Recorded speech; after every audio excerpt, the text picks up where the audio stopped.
F-16 with AIM-9Ms versus the MiG-29 SMT carrying R-73s. Who's going to win the dogfight? Well, there's three things I want to talk about first before we get into any of these clips. Number one, no, these dogfights at top tier in real ARB matches don't really happen that often, but nonetheless it is good for you guys to know how to actually combat these enemy planes in a 1 versus 1 situation should you ever find yourself in one. 2, no, these missiles are not finished. Stop freaking out, don't pay attention to people's videos, freaking out about the flare resistance, calling them unbalanced, calling them broken, just completely ignore it, throw it to the side, because I guarantee you the AIM-9M is not going to come to the game as flare resistant as it is right now. It's just placeholder. And number 3, you might find yourself asking, what could you possibly show us about these missiles in a dogfight if you don't think they're going to come to the game as they are right now? Well, there are a few things that I think are very probable, and I will be showcasing them and talking about them as this clip goes on. Number 1, I'm starting off in the MiG-29 SMT. My buddy General Lee is in the F-16. If you haven't subscribed to him yet, you should. He makes some good stuff. He's a very nice guy. And I am basically just trying to point my nose in enough of a position to where I can get an HMD R-73 shot. If you guys haven't watched my last video yet comparing the F-16 amongst other F-16s as well as the MiG-29 SMT, I recommend you go do that first and then come back to this video. That was more so about the actual dogfighting of the plane and not using and utilizing the missiles so much, because the F-16C didn't have AIM-9Ms when I uploaded that video, but the concepts are still going to carry over into this video. Like, again, I'm just trying to keep the fight one circle and get as close to him as I possibly can and get enough angle to get an HMD R-60 shot. Unfortunately, just like you've seen in my previous video, if he manages to just keep on turning and stay behind my plane, and especially if he gets me down onto the deck like this, there's nothing I can do. You see me go vertical here just as a last ditch effort to try to get some kind of shot in. I could have tried to HMD R-73 him there if I had any left, but I didn't. But basically, yeah, if the F-16 brings you down to the deck and you get into some kind of raid fight with the MiG-29, it's over. There is nothing you're going to be doing about it. And this is the F-16C, the worst performing F-16 in a dogfight. One of the things for certain that I mentioned earlier is that the R-73 is going to be flareable in a head-on aspect. And so you see me shooting my R-73s at Lee here, but I am not rear aspect and I'm not particularly point blank range on some of these shots like you would want to be with an R-73. And so yeah, he flares them away and some of them don't pull, but you see he makes a mistake here and he manages to get the fight one circle again. And so this is going to actually allow me to pull in and get my HMD shots in. Do not shoot out in front of the MiG-29's nose as an F-16. You're gonna eat the R-73. He ended up getting close enough to me to where my R-73 combined with the angle in the super close range, it just didn't see his flares at that point.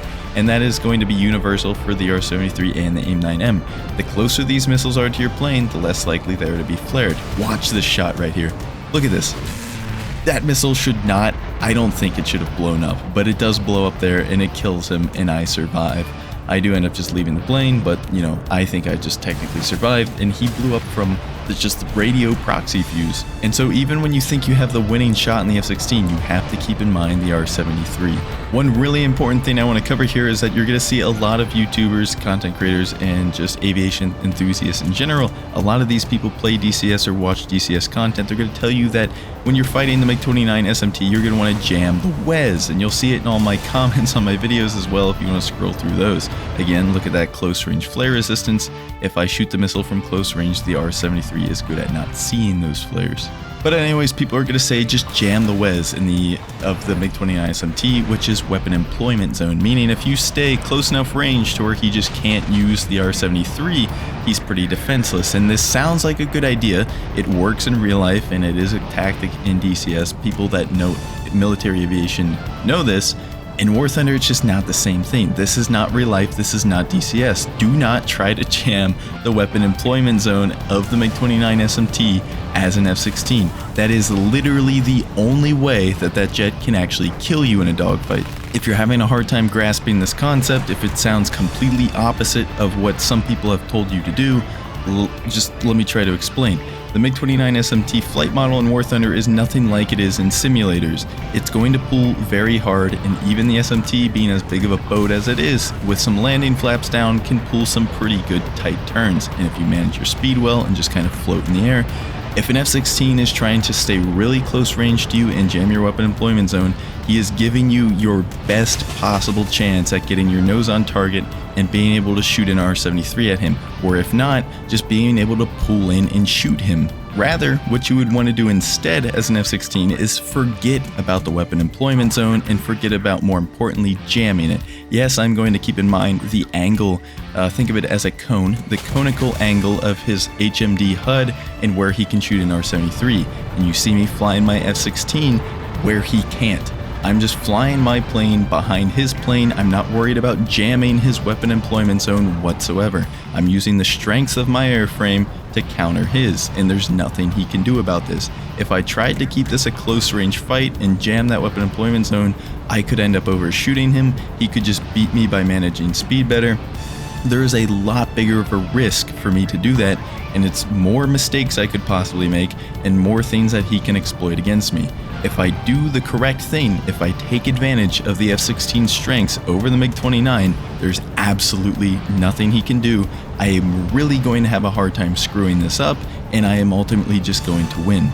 As far as the AIM-9M goes, as you're seeing in a lot of these clips, I'm not going to be able to use it like I can in R-73 HMD. It doesn't have the close range pull, it doesn't have the thrust vectoring, but what you will see in some of these clips is that just like the R-73, the AIM-9M is pretty dang flare resistant if it's close range. Look at the shot right here. I shoot it from relatively close range and some decent high aspect there using the HMD, and it connects. It ignores the flares because of how close of a range I fired. It just didn't see them, on top of the fact that side aspect AIM-9Ms are a little bit broken right now on the dev server. I don't think it's going to come like that on the live server, so don't freak out. And one more thing I do want you guys to notice about the AIM-9M here as I try to use it in dogfights is that by the time I actually pull enough angle with the jet to put the missile in a position to where it can come off the rail and actually pull in for Lee in his MiG-29, like as you see right here, I'm already in gunshot range. I did not have to shoot that missile. It was honestly kind of a waste. If I was in a real ARB match and I wasn't just playing around and testing them, I would have absolutely just shot him with my gun. And so what I'm trying to say here is that the AIM-9M is not really going to help you in a dogfight much at all. And before we end the video here, I just want to revisit this one more time because I know this is going to be a hot take to a lot of you. It's going to be controversial to a lot of people. But please, for the love of God, do not listen to somebody that is telling you to jam the weapon employment zone of the MiG-29 SMT and its R-73 HMDs. Again, I 100% understand the logic. I play DCS, I am interested in military aviation, I do listen to some real-life tactics, I know where you guys are coming from when people say something like that.